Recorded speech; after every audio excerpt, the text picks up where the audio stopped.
Alors, ce qui est essentiel aujourd'hui, très important et très unique, c'est que depuis la création d'Arte, il y a 30 ans, pour la première fois, j'ai un film qui est totalement interdit de diffusion, au point même où ils m'ont demandé d'enlever la mention Arte sur le générique de début et de fin. Donc ça, j'ai été obligé j'ai décidé de faire un procès à Arte. Ça va être le premier du genre, mais c'est très important. C'est pas le cas même de ce film, mais c'est une fenêtre ouverte par rapport à la pensée unique qu'on trouve dans le service public, notamment à Arte, et que pour montrer que arrêter qu'il puisse avoir une pression idéologique. Ça devrait être, comme c'est connu comme une chaîne, disons, démocratique, libre, et avec ce procès, on va faire en sorte de les amener à faire que cette liberté d'expression, la liberté de création et le droit moral soient respectés au niveau des cinéastes. Le film, c'est sur un sujet en effet assez sensible, c'est sur la relation entre la Chine et le Tibet. C'est évident que c'est un sujet qui, au niveau, depuis que la Chine est devenue l'ennemi numéro un du monde occidental, et notamment des États-Unis, tout est fait pour bloquer un autre discours, un discours différent, plus objectif, plus global ou plus complexe par rapport à ce que c'est la Chine. Et que le Tibet est une représentation très importante parce que c'est la première expérience au niveau contemporain, maintenant ça a 75 ans, d'utilisation du proxy, c'est-à-dire de trouver, ou sous drapeau comme on dit aujourd'hui, par rapport à l'Ukraine, c'est-à-dire on cherche un personnage qui peut plaire à une pensée unique, un peu religieuse, un peu humaniste, pour faire passer des positions extrêmement négatives par rapport à un pays. Et c'est ce qui se passe dans ce film. Ils n'ont pas supporté que je montre des archives que personne ne connaissait, d'avoir des interventions, même du Dalai Lama, qui contredit la vision qu'on a de lui. Donc c'était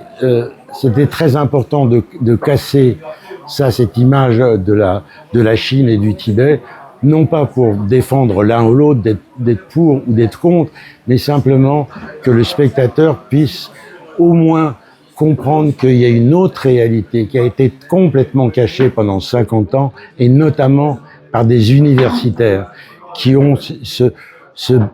pris le droit de dire qu'est-ce qu'il faut penser sur le Tibet, et un point c'est tout. C'est eux qui doivent avoir cette parole et personne d'autre ne peut intervenir. Et donc avec ce film, en effet, ils ont intervenu sur Arte qui s'est écrasé, et ça c'est désespérant de voir une chaîne publique pour laquelle nous, on paye avec nos impôts,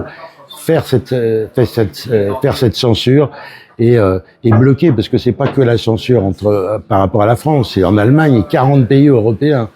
Donc c'est vraiment faire en sorte, et de fait, d'être blacklisté définitivement de la chaîne, donc de plus pouvoir travailler. C'est la tendance actuelle de la soi-disant démocratie à la française. Alors là, on va attendre la fin du procès qui va avoir lieu le 12 mars 2026, où normalement on devrait gagner. Et de fait, on sortira aussi le film, étant donné qu'ils accepteront jamais de passer le film, ça ils nous l'ont dit très clairement, mais on va essayer de faire une sortie en salle. On fera des avant-premières aussi, j'espère, d'une très belle salle, des cinémas des cinéastes, parce que c'est là qu'on doit montrer aussi ces films, et que de faire en sorte que ce film, par rapport à tout le circuit arrêt-essai qu'il y a, on va essayer de voir un distributeur qui pourrait s'occuper de cette sortie pour que les gens puissent voir, comme disait Godard, quand on regarde la télé, on baisse les yeux, quand on va au cinéma, on les lève.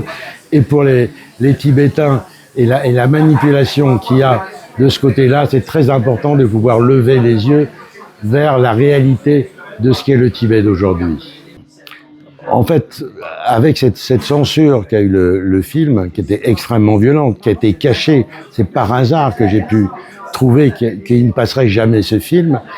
et que pour moi c'est l'exemple même de la censure. Ce n'est pas le cas de ce film qui m'importe spécialement. C'est le cas que pourra avoir d'autres autres films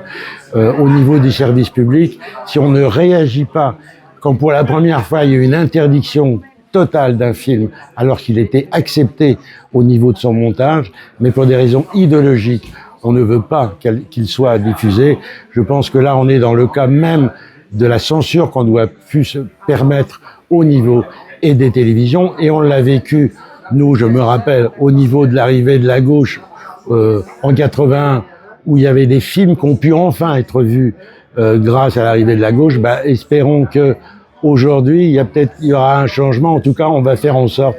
que ce film puisse être diffusé normalement.